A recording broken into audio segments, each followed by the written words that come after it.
from that long haul overload. Across the room I saw a girl with eyes that burned like coal. She taunted me with electric smiles like lightning to my soul. Should've known that she was making witchcraft. Should've known that she would steal my soul.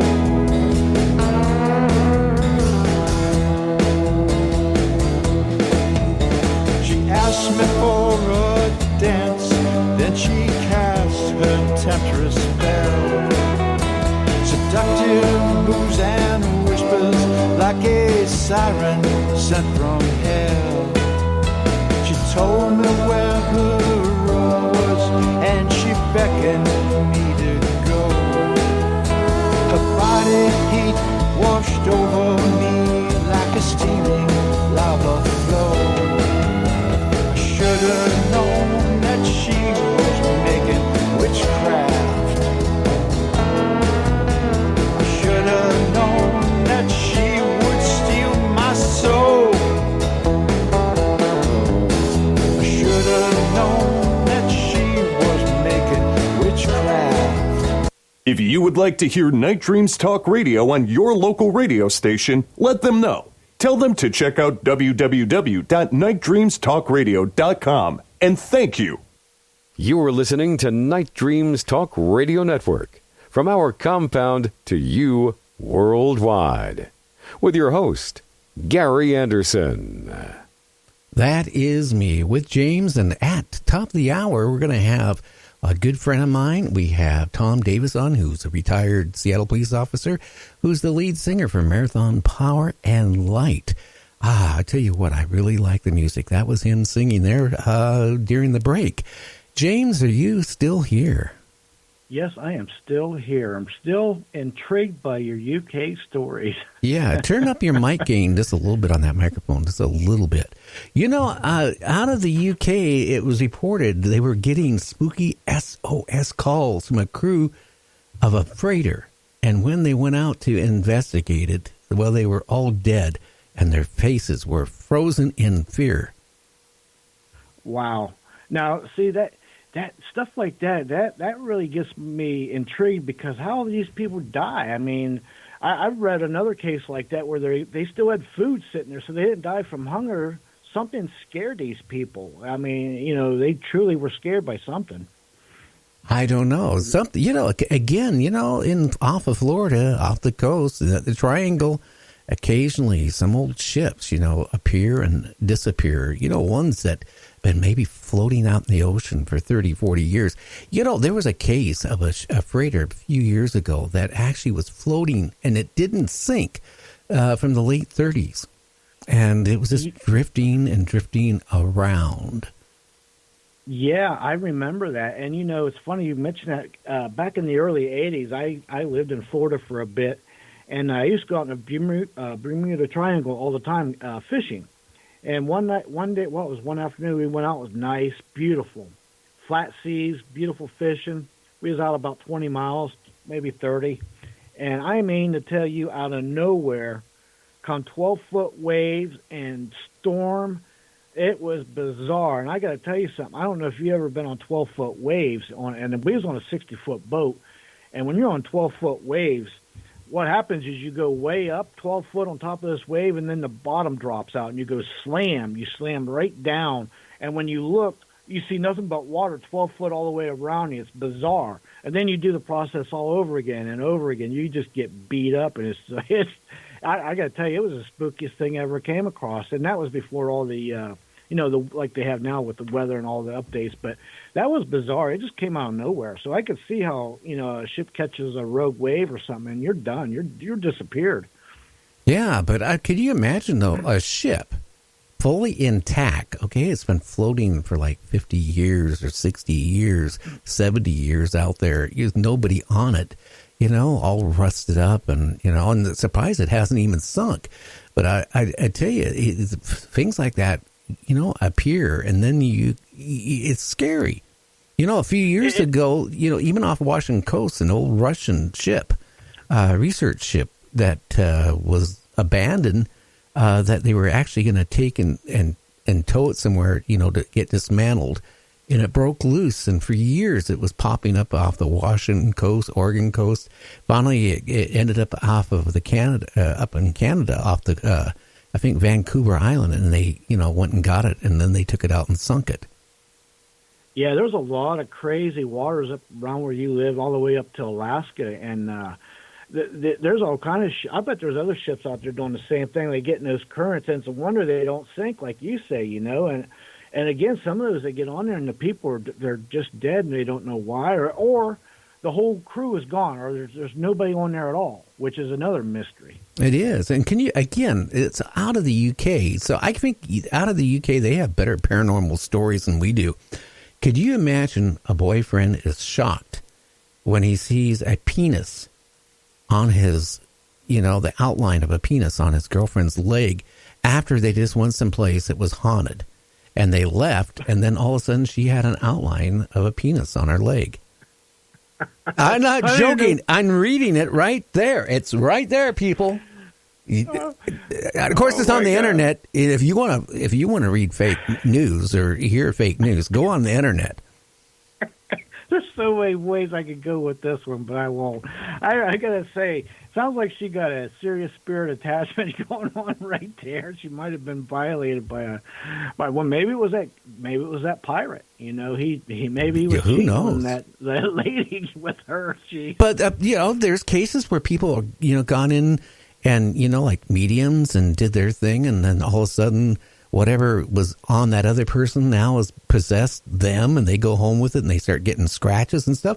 I guess you could go into a haunted house and maybe the ghost likes you and leaves an imprint on your leg. I don't know.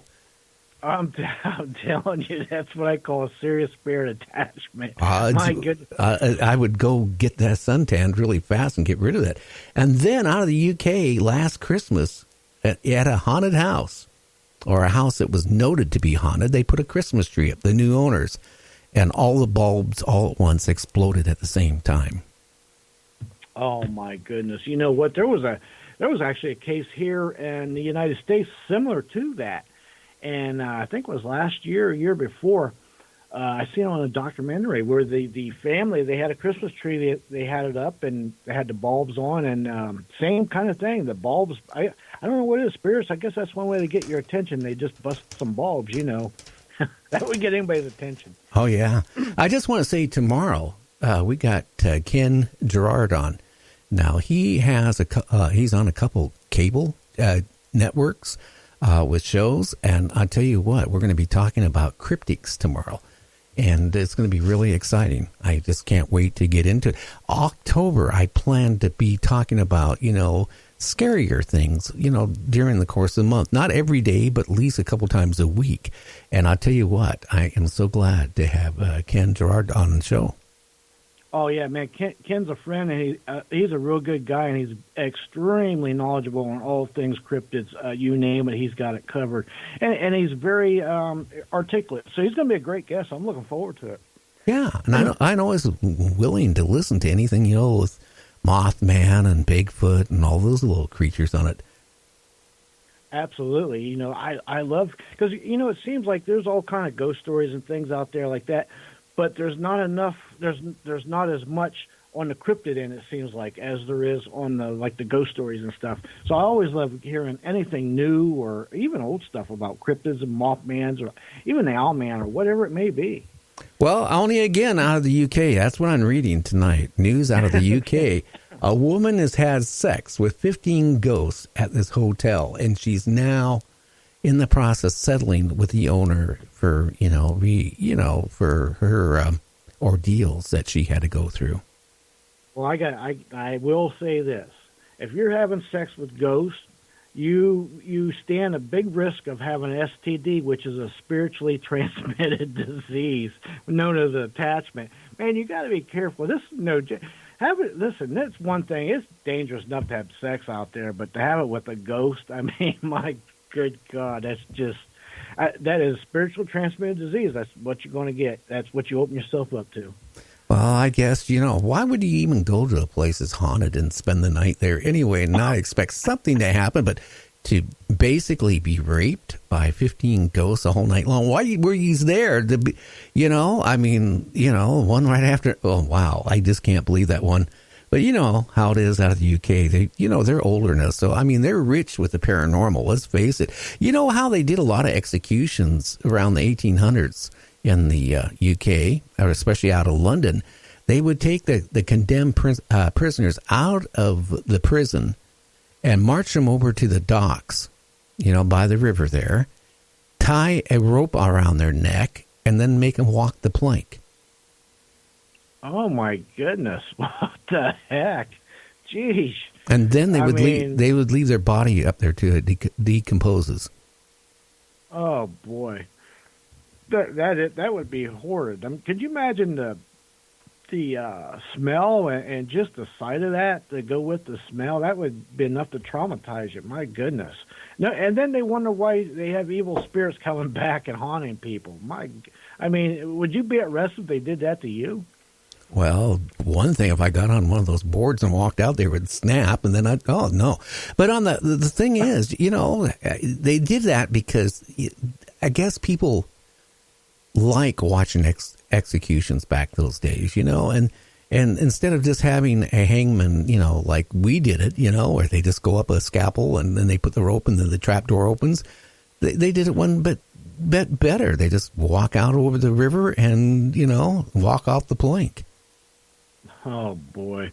And, a lot of people don't realize if you got a rope around your neck, if you don't adjust for the height and the weight of somebody, a lot of times you're going to dehead yourself. And then that's a whole nother haunting that's going to come back to bite somebody in the butt somewhere down the line. I assure you. Jeez. Yeah, if they don't measure things, the rope length right and all this stuff, yeah, you could get deheaded. I can say one of the dictators that was hung a few years ago, they said that seriously, in Iran, I believe, that his head was backwards. Oh, my goodness. From the twisting of the rope. It didn't tear it off. It just twisted his head. Yeah, a lot of the old ghost towns right here in the United States, or not even ghost towns, just a lot of the old western towns even, they would hang, they had their own law, and they would sometimes just hang people. And they wouldn't do all the, measurements and all the math that is involved. And they would hang people. Sometimes they wouldn't die. They would hang there for a day or something. And that's a bad way to go. And that's going to be, usually when the guy's getting hung, he's already probably a bad person. So he's going to be worse in life. So now he's even going to be more angry if you had him sitting there hanging for a day. And sometimes they'd leave him hang for a week or wherever till they just fell apart. It's cruel, just cruel. Well, I don't know. Executions are cruel, no matter what and how they're done. Another ghost has been spotted again on the Queen Mary. I'll tell you what, that Queen Mary is extremely haunted. There's a lot of haunts on that Queen Mary. There's stories galore. Especially down in the engine room. I know it's a hot spot and near the pool room. But yeah, there's all kind of stuff been reported there. That's probably one of the top, probably 10 haunted places in the United States, actually. Oh yeah, but you think about it, not that many people died on the Queen Mary. So why would it be so haunted? You think some of the warships or some other things that transported ships during World War II would be a lot more haunted than, the Queen Mary. I just can't figure out why they have the reputation of being so haunted.